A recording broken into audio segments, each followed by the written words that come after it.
There is a line on the map that just moved.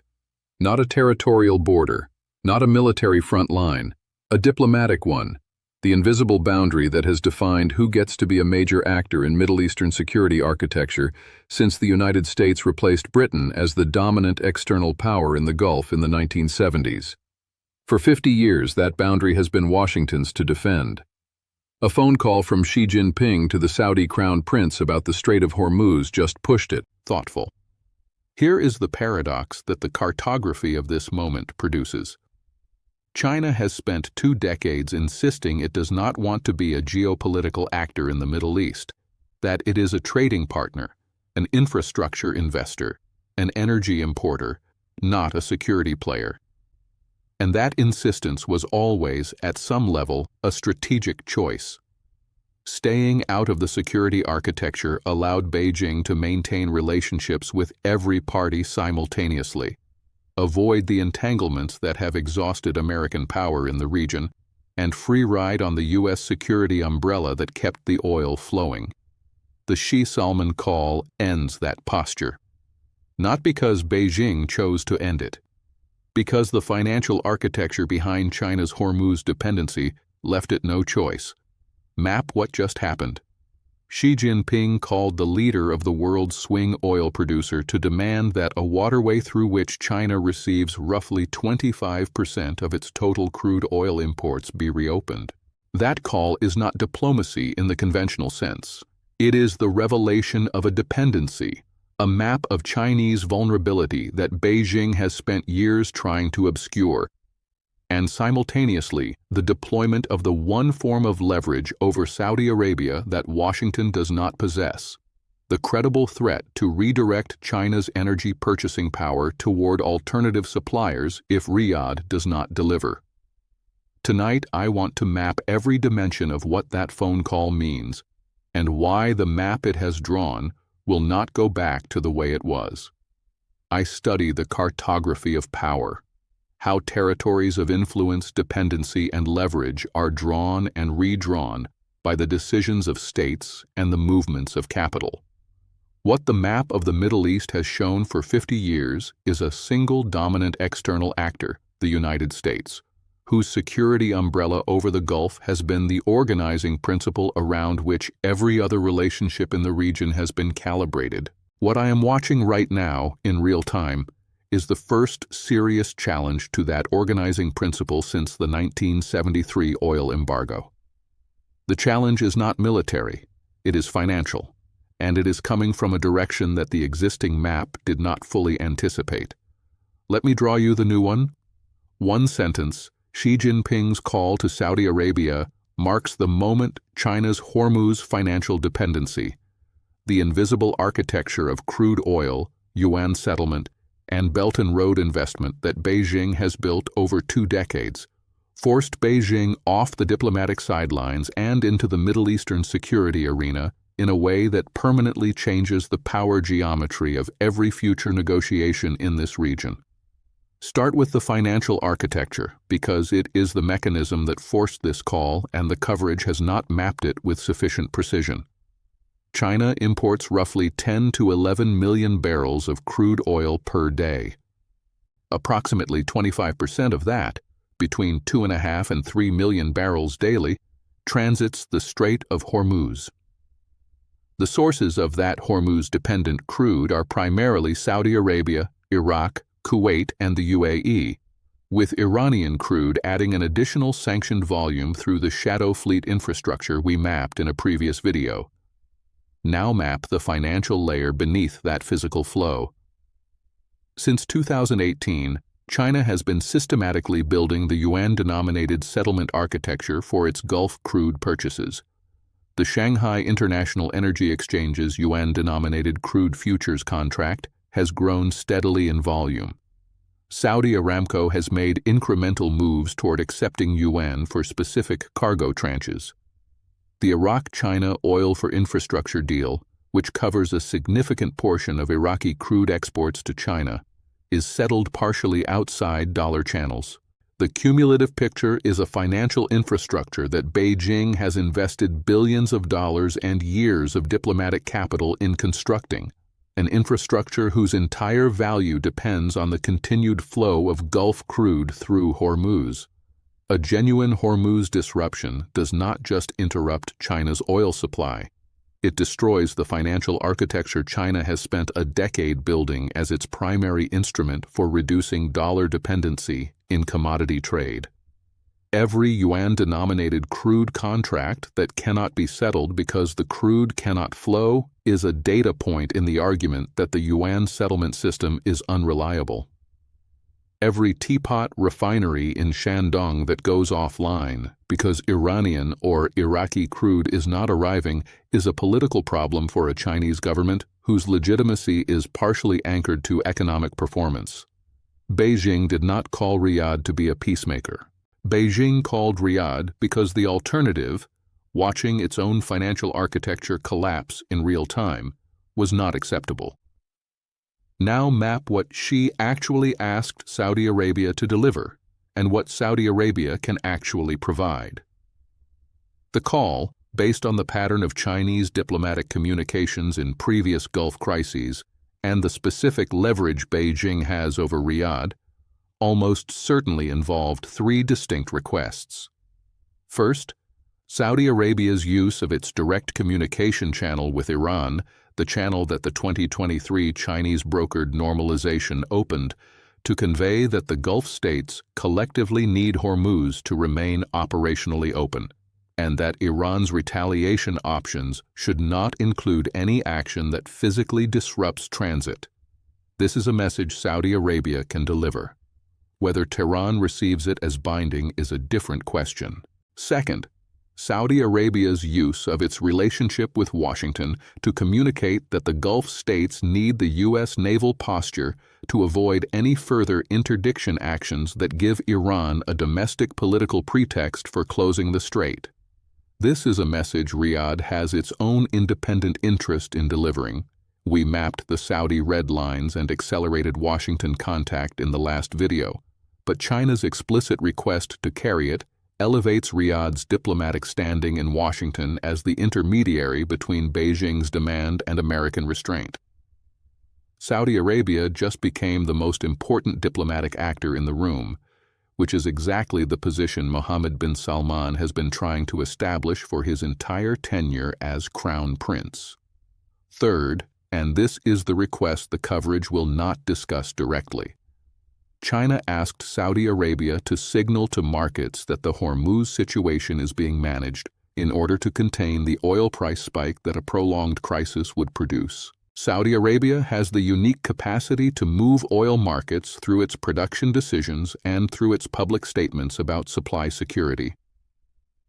A Saudi statement that Hormuz is being stabilized, backed by a Chinese diplomatic engagement that suggests the crisis is being managed at the great power level, produces a market signal that reduces the war risk premium without requiring any of the underlying military or diplomatic issues to be resolved. That is leverage over market psychology that neither China nor the United States possesses independently, and both of them know it. Now map how this call changes Washington's position, because the shift is more significant than the coverage suggests. The United States has maintained a near monopoly on Gulf security architecture for 50 years through a combination of military presence, financial relationships, intelligence sharing, and the implicit guarantee that any threat to Gulf oil flows would be met with American military force. That monopoly has been the organizing principle of U.S. Middle East policy through 8 administrations. Xi's call to Riyadh just introduced a competitor into that architecture. The specific way in which China's entry changes Washington's position is not through military competition. China has no significant military presence in the Gulf and is not seeking one. It changes Washington's position by introducing an alternative source of diplomatic solutions. If the current crisis is resolved partly through Chinese mediation, if the Xi Salman call produces a Saudi message to Tehran that contributes to de-escalation, then the narrative of how the crisis ended will include China as a constructive actor. That narrative is a piece of geopolitical territory. Once it is established, it cannot be easily retaken. The 2023 Saudi-Iranian normalization, brokered by China, demonstrated this dynamic with precision. Before that agreement, Washington could reasonably argue that only the United States had the relationships and the credibility to broker major agreements between Gulf states. After it, that argument required significant qualification. A Chinese-facilitated contribution to resolving the current Hormuz crisis would provide the second data point in a pattern. And two data points, in geopolitics as in statistics, are the beginning of a trend line. Map Iran's position on China's entry because it is the most counterintuitive element of the new geometry. The conventional analysis assumes that Iran welcomes Chinese involvement because Beijing has supported Iran's interests through the shadow fleet, through yuan settlement, through UN Security Council obstruction of additional sanctions. That analysis is correct as far as it goes, but it misses the cartographic complexity of what China's direct engagement now means for Tehran's decision space. China calling Saudi Arabia is not the same as China calling Iran. Xi called the country that has the most leverage over Iran's retaliation calculus, not Iran itself. That asymmetry is deliberate. Beijing is not asking Iran for anything directly, which would put China in the position of pressuring an ally and potentially damaging the relationship. Instead, Beijing is asking Saudi Arabia to carry a message that constrains Iran's options, while allowing Iran to receive that constraint as coming from a regional peer rather than from an external great power. That is a sophisticated piece of proxy diplomacy, and it puts Iran in the position of needing to respond to Saudi Arabia's message without being able to publicly reject Chinese pressure, because publicly rejecting Chinese engagement would damage a relationship Iran cannot afford to lose. The poisoned inheritance of this geometry for Iran is precise. China's entry into the game gives Tehran a reason to de-escalate that does not require accepting U.S. terms, does not require abandoning the piracy framing, and does not require the supreme leadership to publicly retreat. The Chinese-mediated path allows Iran to characterize any de-escalation as a response to allied pressure from a partner, rather than a capitulation to an adversary. That framing is available to the supreme leadership in ways that the Pakistan or Oman channels, both of which imply more direct engagement with U.S. positions, are not. Now map the longer trajectory, the territorial shift that this moment represents in the great power competition for Middle Eastern influence. The United States built its Gulf influence on three pillars: security guarantees backed by military presence, dollar-denominated oil trade that made Washington the financial center of Gulf economics, and intelligence relationships that gave the United States unique situational awareness in the region. China's two-decade strategy has been to undermine each of those pillars incrementally without triggering a confrontation. The yuan settlement architecture undermines the dollar pillar. The Belt and Road infrastructure investment creates economic dependencies that compete with U.S. financial relationships. The 2023 normalization demonstrated Chinese diplomatic capability. And now the Xi Salman call establishes Chinese willingness to engage directly on security architecture, the third pillar and the most significant one. Beijing has been patient.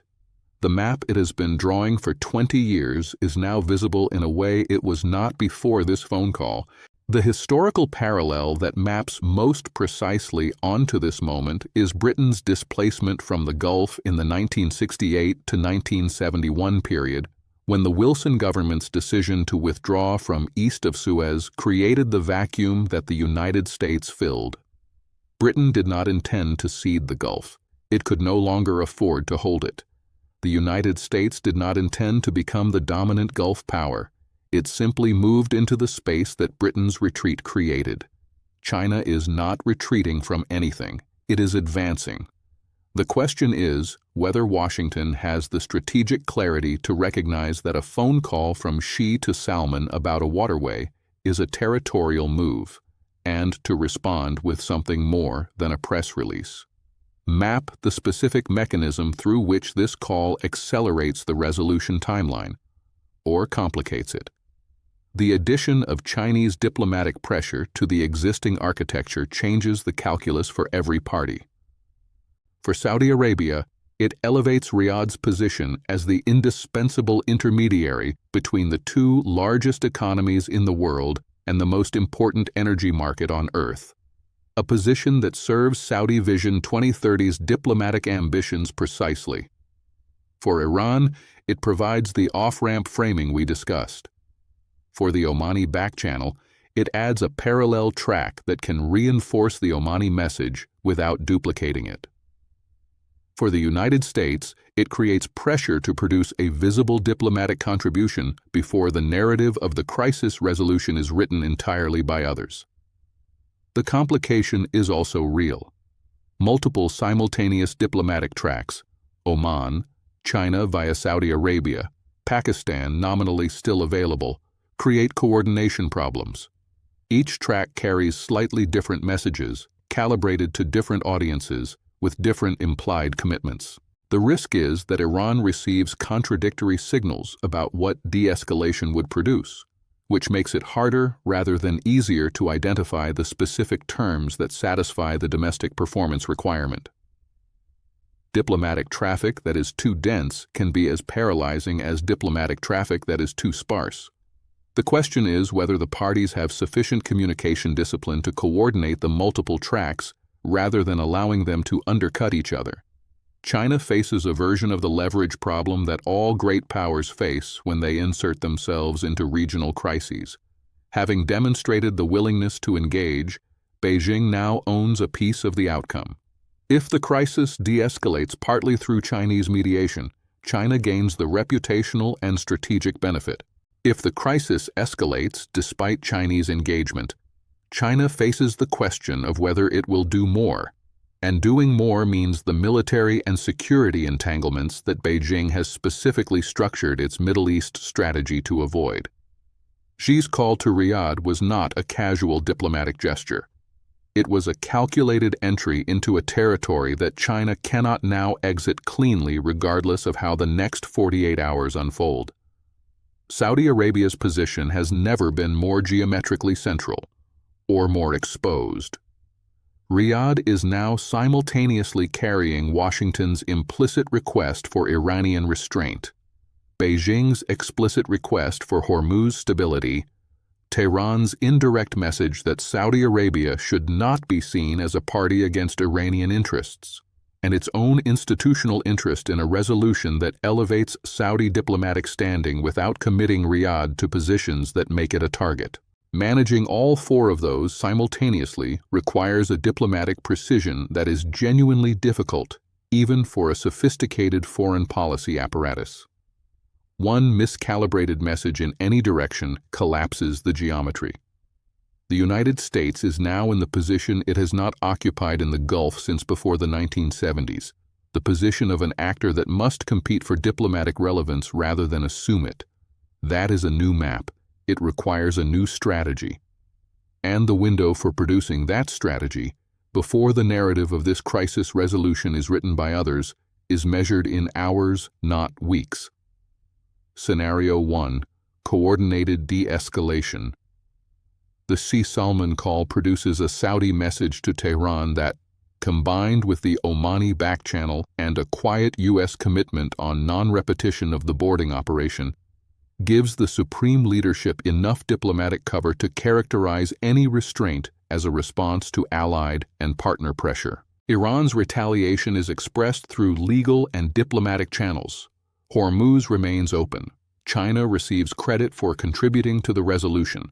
Saudi Arabia receives credit for being the indispensable intermediary. The United States maintains its military position but loses its monopoly on the diplomatic narrative. This is the best available outcome and the one that the current diplomatic architecture is most plausibly moving toward. Scenario 2. The tracks cross and produce contradictory signals. Iran receives incompatible messages from the Omani channel, the Saudi-Chinese channel, and public U.S. statements simultaneously. The supreme leadership cannot identify a coherent off-ramp, and the IRGC's internal pressure forces a military action before the diplomatic architecture stabilizes. The crisis escalates. China's entry is retrospectively read as having complicated rather than resolved the situation. The window for Chinese diplomatic credit closes. This is the scenario that coordination discipline between the tracks is specifically designed to prevent. Scenario 3. China's entry triggers a U.S. overreaction. Washington, reading Beijing's call to Riyadh as a direct challenge to its Gulf position, responds with a show of force, additional naval assets, a public statement asserting U.S. primacy in Gulf security, that Iran reads as renewed military pressure rather than de-escalation. The diplomatic space that China's entry had briefly opened closes. The military escalation track reasserts itself. This scenario requires a specific kind of strategic miscalculation in Washington, the kind that treats a diplomatic map as a military territory, and is less likely than Scenario 2, but not negligible. Scenario 4, the new geometry becomes permanent. The crisis de-escalates through the coordinated multi-track architecture.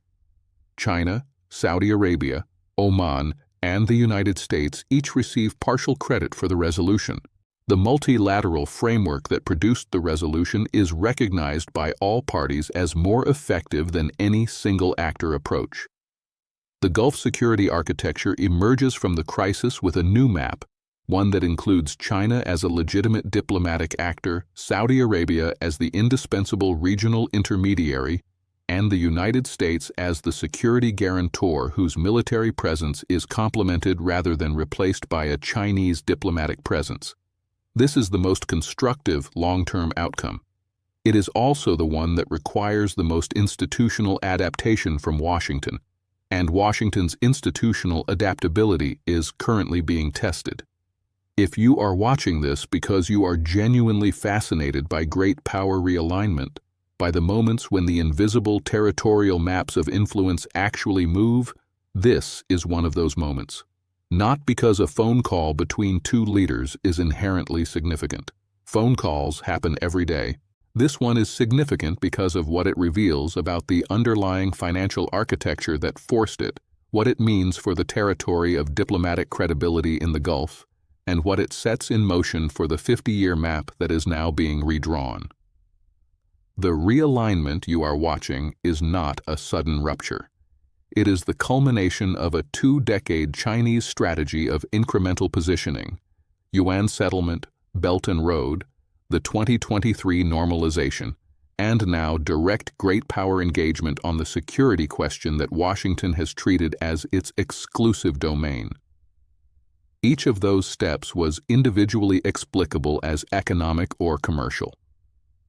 Together, they constitute a cartographic project, the drawing of a new map of Gulf influence in which Chinese interests are structurally embedded in a way that cannot be removed without dismantling the financial and infrastructure relationships that the Gulf states themselves have chosen to build.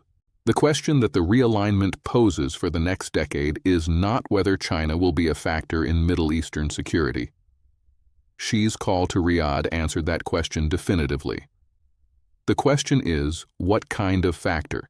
Whether Beijing's entry produces a more stable multipolar architecture in which multiple great powers have stakes in Gulf stability and therefore incentives to prevent disruption, or whether it produces a more contested arena in which American and Chinese influence compete in ways that make Gulf states navigating between them increasingly difficult and increasingly dangerous. Let me draw the final map. Xi Jinping called Mohammed bin Salman about Hormuz. That call is simultaneously an admission of Chinese vulnerability, the financial architecture that forced Beijing to act, and an assertion of Chinese capability, the diplomatic entry into the territory that Washington has held alone for 50 years. The map that was drawn in that phone call will not be erased when this crisis ends. It will be the baseline from which the next crisis is navigated. Saudi Arabia just became the fulcrum of great power competition in the Gulf, the point through which both Washington and Beijing must apply leverage to manage a crisis that neither can resolve unilaterally. That is a position of extraordinary power for a country that has spent years diversifying its strategic partnerships precisely to achieve this kind of indispensability. Mohammed bin Salman's Vision 2030 has an explicit diplomatic dimension: the transformation of Saudi Arabia from a dependent American client into an autonomous strategic actor with multiple great power relationships. The Xi Salman call is the clearest evidence yet that this transformation is succeeding. The poisoned inheritance that this moment passes to the United States is the accumulated cost of 50 years of treating Gulf security as an American monopoly. A monopoly that discouraged the development of multilateral frameworks, created strategic dependencies that Washington's partners now need to hedge, and produced a regional architecture so dependent on American primacy that the first serious Chinese diplomatic move looks like a tectonic shift. The map is changing. The question is not whether Washington can stop it. It is whether Washington can adapt to the new cartography quickly enough to remain a relevant actor in the region it has organized for half a century. Here's the question I want to leave you with. If the Xi Salman call marks the beginning of a genuinely multipolar Middle Eastern security architecture, one in which the United States, China, and regional powers like Saudi Arabia all have legitimate roles, is that architecture more stable or less stable than the American monopoly it is replacing? Draw your own map and leave it in the comments. The most cartographically precise answers I will read in the follow-up.